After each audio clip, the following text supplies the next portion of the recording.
आज 28 अप्रैल को एक छोटी सी गलती की वजह से आज भी लॉस हो गया।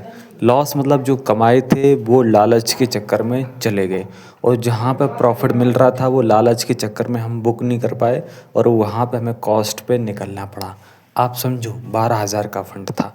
अपन ने सबसे पहला ट्रेड निफ्टी की कॉल ऑप्शन में बनाया था। अब ये निफ्टी में आज इतना ज़ोरदार मूवमेंट हुआ है, सही बात है, लेकिन जब ये यहाँ से ये नीचे गिरा ना, यहाँ पे अपना पहले बढ़ा, हमने लिया था 60 में, वो 72 तक गया था।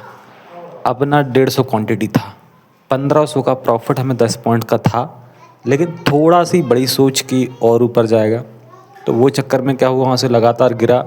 तो 65 में भी हम निकल सकते थे, लेकिन हम नहीं निकले, तो बाद में वो अपना कॉस्ट का जो स्टॉप लॉस था वो चला गया।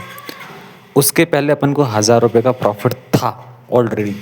तो यहाँ पे 1500 जो प्रॉफिट मिल रहे थे अपन को, वो हमने बुक नहीं करे, ये सोच के कि हमारा टारगेट थोड़ा सा बड़ा है 75 का, उस 70 पे उस टाइम चल रहा था। तो एक 750 रुपये के लिए हमने यहाँ पे एक और वेट किया। वो चक्कर में जो 1500 आ रहे थे वो भी चले गए। अच्छा, ये हाई पे अपन ने बाय किया था, ठीक है, यहाँ बाय नहीं अपन को करना था, या चलो मान लो स्टॉप लॉस लग भी गया, जब ये हाई ब्रेक किया तब वहाँ पे ले लेते तो वो जो लॉस था वो रिकवर हो जाता, मतलब जो आ रहा था वो दोबारा मिल जाता। हालांकि हम कॉस्ट पे निकले, उसके बाद में 49 तक भी ये गया, हमने 60 में इसको बाय किया था। तो ये एक छोटी गलती हुई। अपन यहाँ बुक कर लेते तो 2500 का प्रॉफिट 12,000 के फंड पे 20% माना जाता है। ये छोटे छोटे बूंद बूंद से घड़ा भरता है। तो कहीं ना कहीं माइंड में, इमोज में वो एक धारणा, वो एक गलती यहाँ पे हो गई, एक बड़े टारगेट की सोच के चक्कर में कि थोड़ा सा तो ज़्यादा है, तो बाज़ार हमारे हिसाब से नहीं चलता। अगर हमें मिल रहा था 10% 15% अपने फ़ंड का, वही सोच रखना कि हमारे फ़ंड का अगर इतना मिल रहा है तो या तो एक लॉट हम बाहर कर लेते, एक लॉट में हम रिस्क ले सकते थे, तो वहाँ पे 750 800 तो कुछ ना कुछ तो मिलता, लेकिन कुछ नहीं मिला अपन को। तो ये थोड़ी सी चीज़ों को याद रखना। उसके बाद में क्या हुआ, अपन ने एक दूसरा एक जो नियम अपना जो ब्रेक कर गया। कौन सा नियम कि 12-1-2 बजे हाई लेवल में जो सुबह से शेयर भाग गया उसमें लेना जहर खाने के समान है, ठीक है।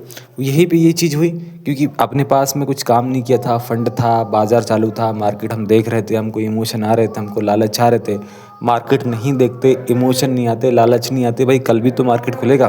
तो आज जो भी कमाया था 1,000 1500 वो सब सफाया हो गया, मतलब आज काम कर रहा सा हुआ नहीं कुछ।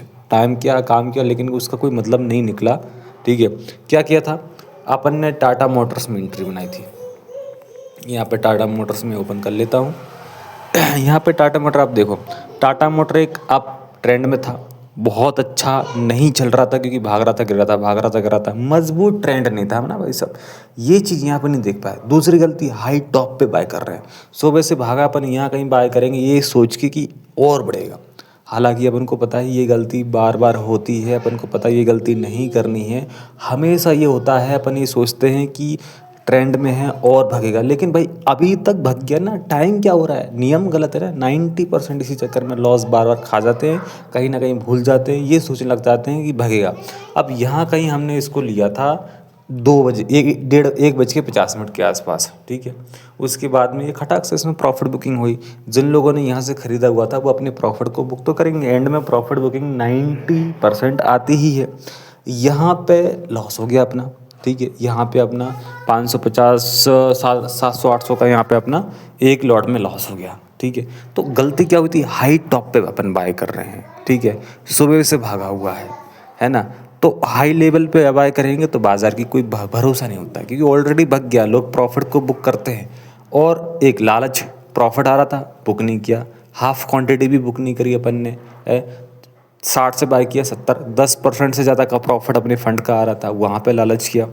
तो ये गलती थोड़ी सी हो गई। इन गलती को क्या लिखने से, और बार बार ऐसा डिसिप्लिन कुछ भी हो जाए, भले बाज़ार 1,00,000% भाग जाए, हमें नियम के उल्टा नहीं चलना। ये बहुत ज़्यादा डिसिप्लिन में रहने की ज़रूरत, तभी मार्केट में पैसा बचा रह सकता है, बना रह सकता है। इस वीडियो में इतनी बड़ी सीख मिलती है। I am not registered investment advisor. ये वीडियो केवल एजुकेशन के पर्पज़ के लिए बनाया गया था। यहाँ पे किसी भी टाइप का बाय सेल का रिकमेंडेशन बिल्कुल भी नहीं है। आप कोई भी काम करने से पहले आपके फाइनेंशियल एडवाइज़र की सलाह के साथ ही करें। धन्यवाद।